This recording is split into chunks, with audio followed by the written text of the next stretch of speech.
ఈ మధ్య కాలంలో చాలామంది తమలపాకు చెట్టు ఇంట్లో ఉంటే అరిష్టమట కదా, దోషమట కదా, మనం అనుకున్న పనులు కావట అని చెప్పేసి చాలామంది అడుగుతున్నారు.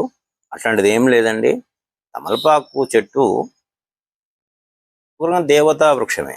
దేవతా వృక్షానికి ఇట్లాంటి దోషాలు ఏం లేవండి. అదేం ముళ్ళ చెట్టు కాదు, అదైతే వటవృక్షము కాదు. ఒక తీగ అది ఒక పక్కకు ఉంటుంది.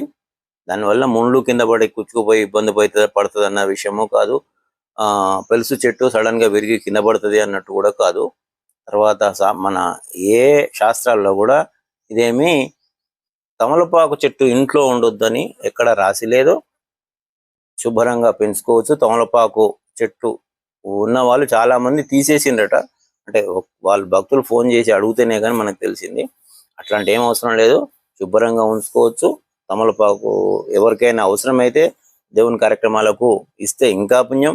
మీరు రోజు ఒక తమలపాకు పొద్దున, ఒక తమలపాకు సాయంత్రం ఏమీ యాడ్ చేయకుండా శుభ్రంగా కడుక్కొని తింటే షుగర్ పేషెంట్లకు కూడా మంచిది. అనేక రకాల అనారోగ్య సమస్యలకు కూడా పనికొస్తుంది. అది దేవుని పూజలో వాడేటిది కనుక అసలు మీకు ఎట్లాంటి అనుమానాలు పెట్టుకోకుండా శుభ్రంగా పెంచుకోవచ్చు. అందరికీ ఆ పరమేశ్వరుని ఆశీస్సులు.